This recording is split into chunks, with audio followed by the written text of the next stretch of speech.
Hello बच्चों, good morning. आप सभी लोगों का वेलकम है वैभव शिक्षा चैनल में। तो बच्चों, कल आप लोगों ने जाना वस्तुओं के बारे में। वस्तुएं क्या होती हैं, कितने प्रकार की होती हैं। जैसा कि आप लोगों ने जाना कि वस्तुएं दो प्रकार की होती हैं, एक सजीव और दूसरा निर्जीव। तो सजीवों के बारे में आप लोगों ने जाना कि सजीव किसे कहते हैं, जिसको हम लिविंग थिंग्स बोलते हैं इंग्लिश में, लिविंग थिंग्स। सजीवों के बारे में आप लोगों ने परिभाषा जाना कि ऐसी वस्तुएं जिनमें जैविक क्रिया या जैव प्रक्रम या लाइफ प्रोसेस आप सामने देख रहे हैं होते हैं, वे सजीव कहलाते हैं। तो आइए जानते हैं जैव प्रक्रम क्या होता है या जैविक क्रिया क्या होती है। आप लोग देख रहे हैं यहाँ लिखा हुआ है जैविक क्रिया या जैव प्रक्रम, या इंग्लिश में कहते हैं लाइफ प्रोसेस। तो ये क्रियाएं केवल और सिर्फ केवल सजीवों में होती है, निर्जीवों में नहीं होती। ओके, तो बच्चों आइए जानते हैं ये जैव प्रक्रम क्या होता है या जैविक क्रिया क्या होती है। तो बच्चों, सजीवों के जीवन में होने वाली क्रियाएं जैविक क्रियाएं कहलाती हैं। जैसे जैविक क्रियाओं को हम दूसरे शब्दों में कह सकते हैं कि शरीर के अंदर होने वाली क्रियाएं जैविक क्रियाएं कहलाती हैं। और वो क्रियाएं कौन कौन सी हैं, आइए हम देखते हैं। नंबर एक होता है श्वसन।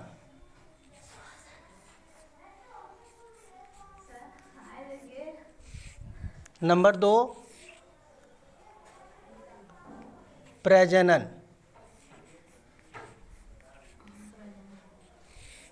नंबर तीन उत्सर्जन।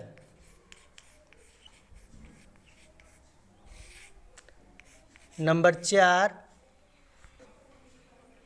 पाचन।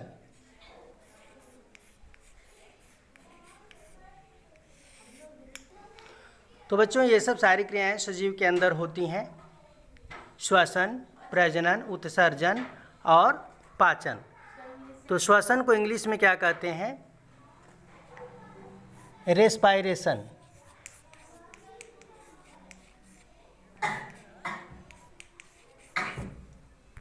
तो बच्चों, आप लोग देख रहे हैं श्वसन हो गया रेस्पिरेशन, प्रजनन हो गया रिप्रोडक्शन। प्रजनन को हम क्या कहते हैं? रिप्रोडक्शन कहते हैं। और उत्सर्जन को कहते हैं एक्सक्रिएशन, और पाचन को कहते हैं डाइजेशन।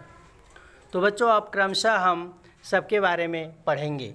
ये रेस्पिरेशन क्या होता है, रेस्पिरेशन, और फिर रिप्रोडक्शन के बारे में पढ़ेंगे, फिर इसके बाद एक्सक्रेशन के बारे में पढ़ेंगे, फिर इसके बाद डाइजेशन के बारे में पढ़ेंगे।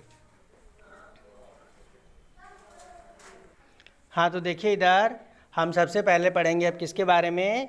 रेस्पिरेशन के बारे में, माने श्वसन के बारे में। ठीक है, श्वसन क्या होता है बच्चों? श्वसन का मतलब होता है सांस लेने की क्रिया को श्वसन कहते हैं। सांस लेने की क्रिया को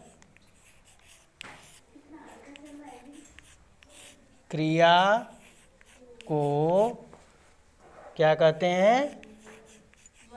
श्वसन कहते हैं। इस क्रिया में क्या होता है? इस क्रिया में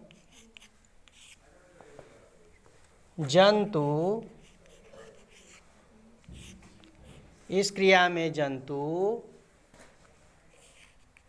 O2 लेते हैं, हाँ, और कार्बन डाइऑक्साइड CO2 छोड़ते हैं। ओके, आप लोगों ने देखा कि रेस्पिरेशन श्वसन में क्या होता है कि सांस लेने की क्रिया को हम श्वसन कहते हैं। सांस देख रहे हैं आप लोग ध्यान, सांस लेने की क्रिया को श्वसन कहते हैं। और इस क्रिया में जंतु O2 माने ऑक्सीजन लेते हैं और CO2 माने कार्बन डाइऑक्साइड छोड़ते हैं। तो बच्चों आइए दूसरा देखते हैं। यहाँ लिखा है रिप्रोडक्शन, ये दूसरा नंबर प्रजनन, रिप्रोडक्शन। तो इसके बारे में जानते हैं ये होता क्या है। सजीवों में होता है रिप्रोडक्शन, निर्जीवों में नहीं